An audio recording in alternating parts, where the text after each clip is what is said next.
പ്രിയ കൂട്ടുകാരെ നമസ്കാരം. ഞങ്ങൾ ഇന്നലെ ആന്ധ്രയ്ക്ക് പോരുന്ന നമ്മൾ കോട്ടയത്തു നിന്ന് കയറുന്നത് വീഡിയോ ഇട്ടായിരുന്നു. ഞങ്ങൾ ആന്ധ്രയ്ക്ക് പോകുന്നത്, മോള് പഠിക്കുന്നത് ആന്ധ്ര നെല്ലൂരാണ്. മോളെ കാണാൻ വേണ്ടി പോകുന്നതാണ്.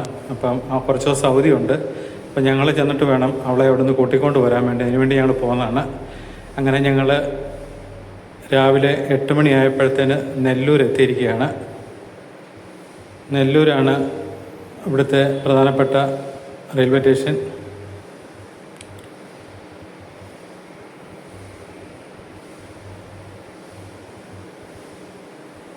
അപ്പോൾ ഇവിടുന്ന് ഒരു 5 കിലോമീറ്ററോളം ഉണ്ട് കോളേജിലേക്ക്. നാരായണ മെഡിക്കൽ കോളേജാണ്.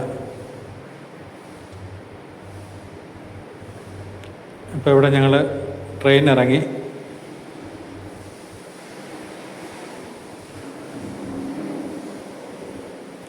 സാമാന്യം നല്ല തിരക്കുള്ള റെയിൽവേ സ്റ്റേഷനാണ്. ഇവിടെയെല്ലാം നിർമ്മാണ പ്രവർത്തനങ്ങളൊക്കെ നടന്നുകൊണ്ടിരിക്കുന്നതുകൊണ്ട് അപ്പുറത്തോട്ടും ഇങ്ങോട്ടൊക്കെ കിടക്കാനൊക്കെ ചെറിയ ബുദ്ധിമുട്ടാണ്. എസ്കലേറ്റർ ഉപയോഗിച്ചാണ് ഞങ്ങൾ വെളിയിലേക്ക് പോകുന്നത്. അങ്ങനെ ഞങ്ങൾ വെളിയിൽ വന്നു. ഇവിടുന്ന് ഓട്ടോയ്ക്ക് വേണം പോകാൻ വേണ്ടി. അപ്പോൾ ഇവിടെ വന്നപ്പം ആദ്യം വന്നയാൾ 250 രൂപ പറഞ്ഞു. അത് കഴിഞ്ഞ് അവർ പറഞ്ഞു 200 രൂപയ്ക്ക് വരാമെന്ന് പറഞ്ഞു. ഞങ്ങൾ 150 പറഞ്ഞു. കാരണം ഞങ്ങൾ മിക്കപ്പോഴും വരുമ്പോൾ 150 രൂപയാണ് കൊടുക്കുന്നത്. 5 കിലോമീറ്റർ ഉണ്ട് ദൂരം. അപ്പം ഏറ്റവും പുറകിൽ നിന്ന് ഒരാൾ വന്നിട്ട് പറഞ്ഞ് 170 ഞാൻ വരാമെന്ന് പറഞ്ഞ്. നമ്മുടെ ഇവിടുത്തെ പോലെയൊന്നുമല്ല, ആർക്കും ബാർഗെയിൻ ചെയ്യാം. അതിനിഷ്ടമുള്ള അനുസരിച്ച് അവർക്ക് നമ്മൾക്ക് കയറ്റിക്കൊണ്ട് പോകാം. പിന്നെ ഇവിടുത്തെ ഓട്ടോയ്ക്ക് ഒരാളോ 2 പേരൊന്നുമില്ല, എത്ര പേരെ വേണമെങ്കിലും അവർ കയറ്റും. ആ റൂട്ടിലുള്ള ആരൊക്കെ വന്നാലും അതെല്ലാം കയറ്റും. പിന്നെ ഇവിടുത്തെ ഒരു പ്രത്യേകത എന്ന് പറയുന്നത്, നമ്മുടെ നാട്ടിൽ നിയമം എല്ലായിടത്തും ഒരുപോലെയാണെങ്കിലും ഇവിടെ വ്യത്യാസം എന്ന് പറഞ്ഞാൽ ഇവിടെ ആരും ഹെൽമെറ്റ് ഉപയോഗിക്കുന്നത് കാണുന്നില്ല. ഇത് ഇവിടുത്തെ പ്രധാനപ്പെട്ട ടൗണാണ്.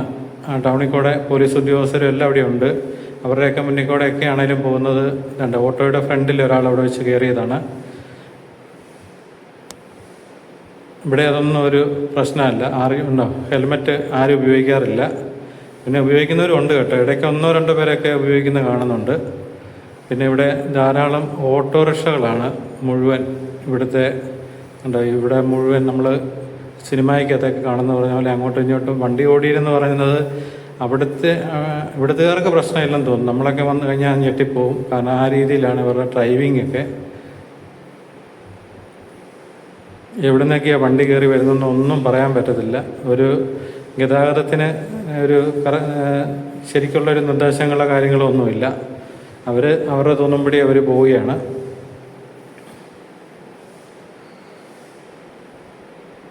ആപ്പ ഓട്ടോറിക്ഷയാണ് ഇവിടെ ഏറ്റവും കൂടുതലെന്ന് തോന്നുന്നു. കാരണം ആൾ കൂടുതൽ കയറുന്നത് അതേലാണ്.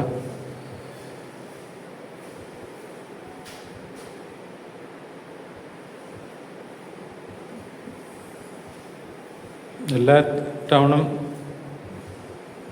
എല്ലാ ജംഗ്ഷനുകളിലൊക്കെ രാവിലെ തിരക്കായിട്ടുണ്ട്.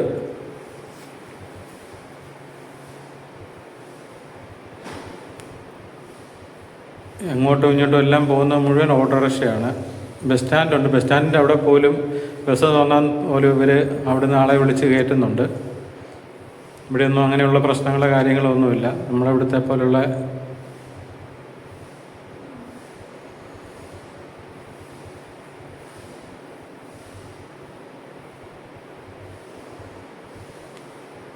വാഹനം ഓടിക്കുമ്പോൾ നമ്മൾ ഈ ഓട്ടോയെ യാത്ര ചെയ്യുമ്പോൾ നമ്മൾ പേടിച്ചു പോകും. കാരണം ഇവർ ഡ്രൈവ് ചെയ്യുന്നതൊക്കെ അതുപോലെയാണ്. ഈ ആൾക്കാരെല്ലാം ഇടയ്ക്കൂടെ ഓടി വരുന്നു, വണ്ടി വരുന്നു, ബൈക്ക് വരുന്നു.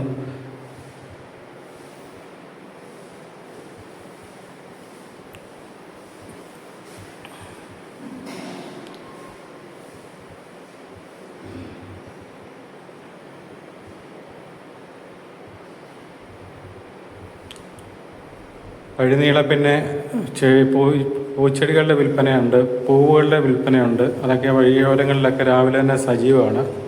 ഇവിടെ ഏറ്റവും കൂടുതൽ എനിക്കൊന്ന് എല്ലാവരും രാവിലെ പൂ ചൂടിയാണ് വരുന്നത്. അതുകൊണ്ടാണ് രാവിലെ പൂവിന് നല്ല കച്ചവടമാണ്.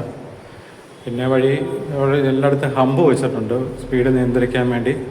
എല്ലാം പതുക്കെയൊക്കെയാണ് പോകുന്നത്. പിന്നെ ടാക്സി സ്റ്റാൻഡുകൾ, ടെമ്പോ ട്രാവലർ സ്റ്റാൻഡുകൾ. മോളിവിടെ nursing BSc nursing third year ആണ്. അപ്പം ഞാൻ പലവട്ടവും ഇങ്ങനെ ഇടയ്ക്കിടയ്ക്കെല്ലാം ഞാൻ ഒറ്റയ്ക്കാണെങ്കിലും ഓടി വരുന്നുണ്ട്. ഞാനും വൈഫും കൂടെയാണ് ഈ പ്രാവശ്യം വന്നിരിക്കുന്നത്. അതുകൊണ്ട് നമുക്ക് ഈ റൂട്ടൊക്കെ നല്ല പരിചിതമാണ്.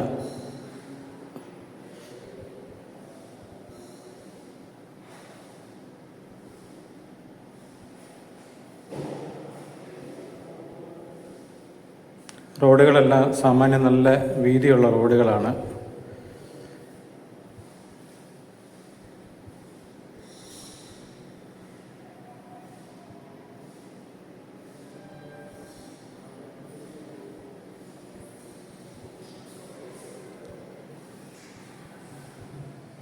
ഇവിടെ കൂടുതൽ കണ്ടിരിക്കുന്നത് തണ്ണിമത്തന്, കരിക്ക് അങ്ങനെയുള്ളതൊക്കെ ഇഷ്ടംപോലെ ധാരാളം. പിന്നെ വഴിയോരങ്ങളിലെല്ലാം ഉണ്ട് ചെടികൾ. ഇതിൻ്റെ വിൽപ്പന ഇവിടെയുണ്ട്. ഗാർഡൻസ് ഇഷ്ടം പോലെയുണ്ട്.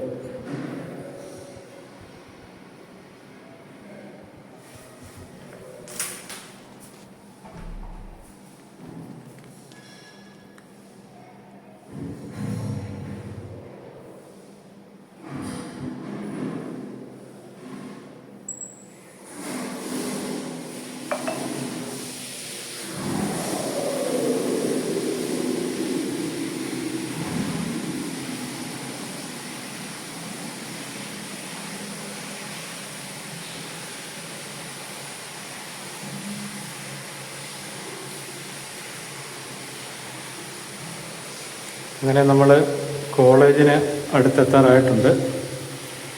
നാരായണ മെഡിക്കൽ കോളേജാണ്. മെഡിക്കൽ കോളേജിനോട് സമീപം തന്നെ നാരായണ ഡിസ്ട്രിക്ട് ഹോസ്പിറ്റലും ഉണ്ട്. ഇവിടുത്തെ ഒരു പ്രധാനപ്പെട്ട കോളേജാണ്. ഇവിടെ ഒരു പ്രത്യേകത എന്ന് പറഞ്ഞാൽ ഇവിടെ കൊച്ചിനെ ആക്കാൻ കാര്യമെന്ന് പറഞ്ഞാൽ ഇവിടെ നമ്മുടെ ഒരു ബന്ധുവീട്ടിൽ കൊണ്ടുപോയി കുട്ടിയെ വിടുന്നതെന്ന് പറഞ്ഞ പോലെ അത്രയ്ക്കും സേഫാണ്. ഇവിടെ ഞങ്ങളിപ്പം 3 വർഷമായിട്ടും ഇവിടെ യാതൊരു പ്രശ്ന കാര്യങ്ങളൊന്നുമില്ല. പിന്നെ പേരൻസ് അല്ലാതെ വിടത്തില്ല. അത് മാത്രമുള്ളൊരു ഇതെന്ന് പറഞ്ഞാൽ, കാരണം നമ്മൾ 3-4 പേരുടെ ഫോട്ടോ കൊടുത്തിരിക്കുന്നുണ്ട്. അവരല്ലാതെ വേറെ ആരും പിള്ളേരെ കാണാൻ അവർ സമ്മതിക്കത്തില്ല. അത്രയ്ക്കും സ്ട്രിക്റ്റാണ്.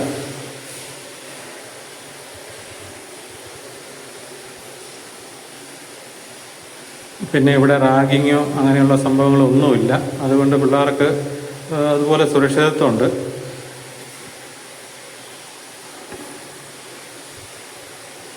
പിന്നെ മറ്റുള്ള നഴ്സിംഗ് കോളേജിലെ പോലെയല്ല. ഇതിപ്പം കോളേജിൻ്റെ എൻട്രൻസാണ്.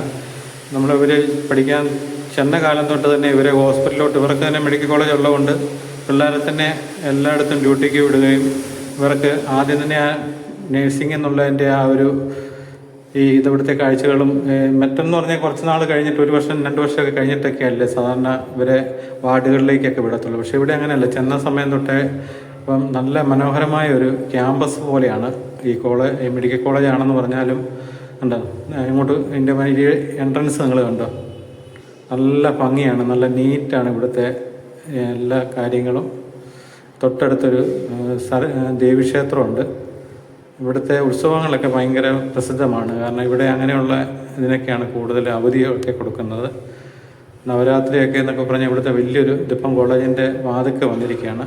ഒരുപാട് സെക്യൂരിറ്റികൾ ഇതൊക്കെ ഉണ്ട്.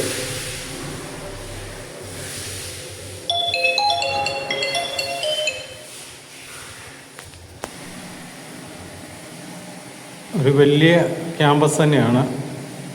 ഒരുപാട് ഏക്കർ സ്ഥലമുണ്ട്. ഇവിടെ ഇല്ലാത്ത സംവിധാനങ്ങളൊന്നുമില്ല.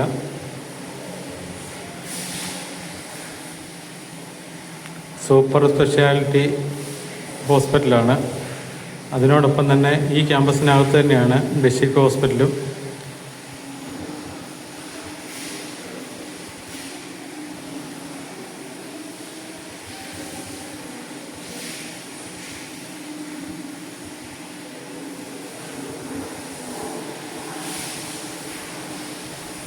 ഇനി ഇവിടെയാണ് കുട്ടികളുടെ ഹോസ്റ്റല്.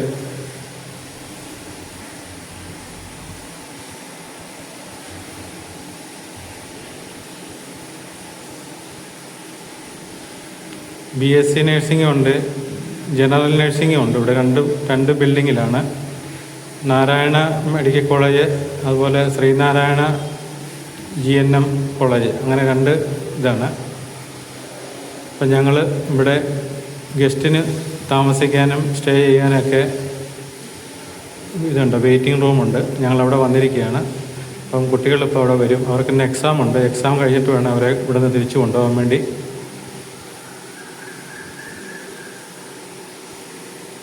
അപ്പോൾ അവർ എക്സാമിന് പോകുന്നതിന് മുമ്പ് ഞങ്ങളുടെ ഇരിക്കെ വന്ന് മോളും കൂട്ടുകാരികളെല്ലാം വന്നു.